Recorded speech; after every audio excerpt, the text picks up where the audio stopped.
Good evening. I'm Sean Embrock with your HGP Sportscast for tonight. West Indies play their 5th World Cup Group B match tonight against India at the WACA, Port, Australia. The West Indies show dominance in 2 of the 4 matches played against Zimbabwe and Pakistan. They lost against Ireland and South Africa. Chairman of the West Indies selectors, Clive Lloyd, a few days ago stated that we should not give up on the Caribbean boys just yet, since they have the talent to bounce back. Captain Jason Oler, in an interview with ESPN Melinda Farrell, stated that the West Indies have bounced back from big defeats before and win.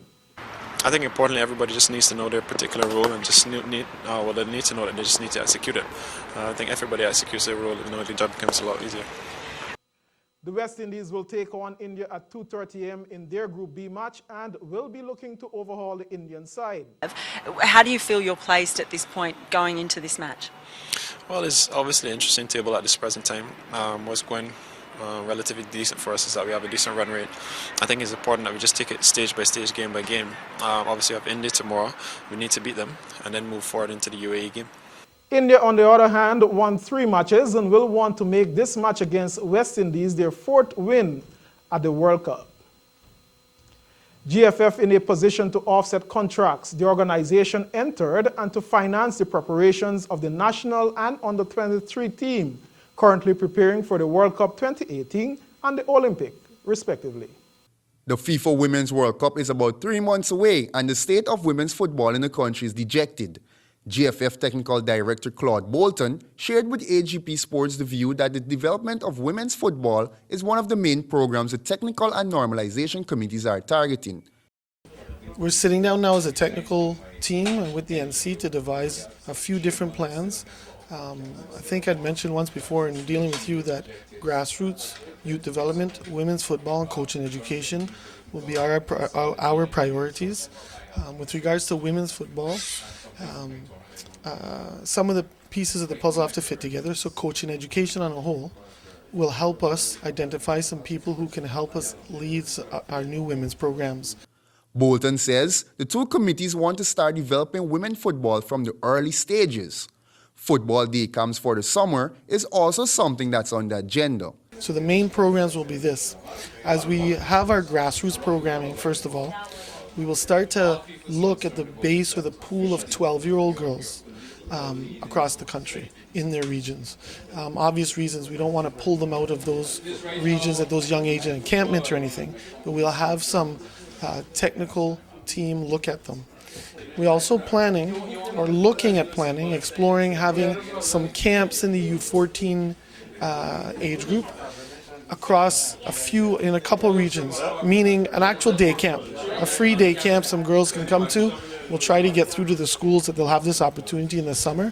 So we're looking to see if we can handle the logistics of that. Bolton elaborated that the committees are currently looking at individuals from women groups who will work well in the game.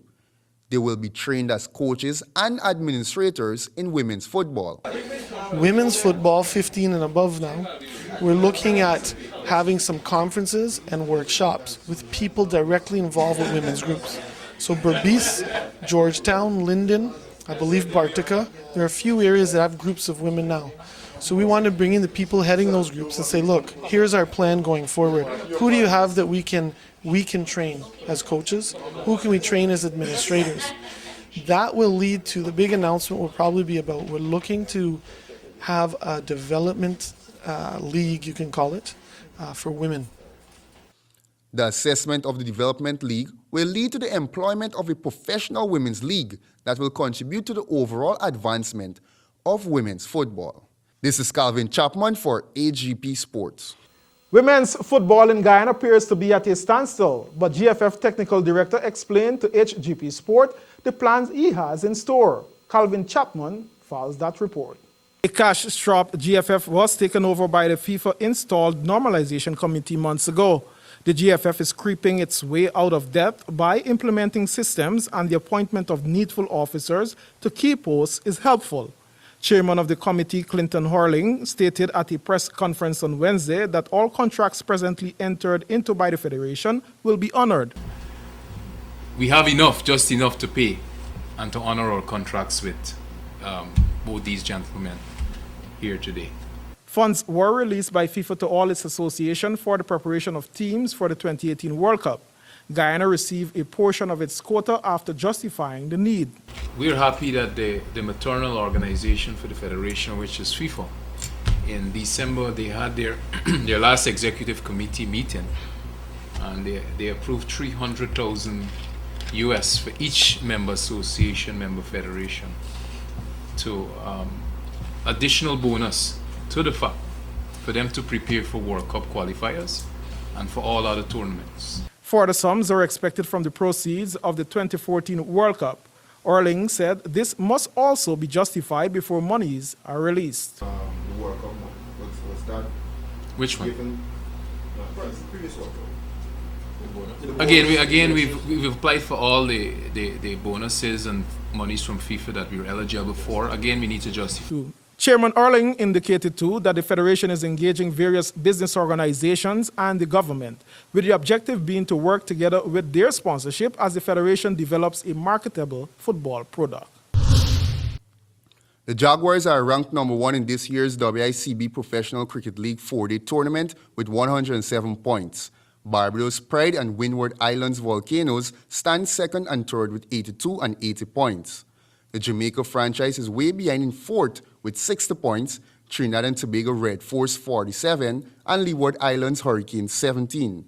West Indies batsman Asad Fududdin has recovered from the injury picked up in the tour of South Africa last December.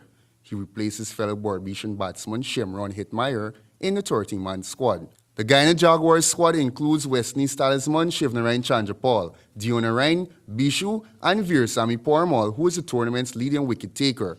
The Guyana Jaguars are the favorites to win the title, which will be their first since 1998. That's all for tonight from the HGP Sportscast. I am Sean Embrock, thanking you for staying tuned. Good night and bye now.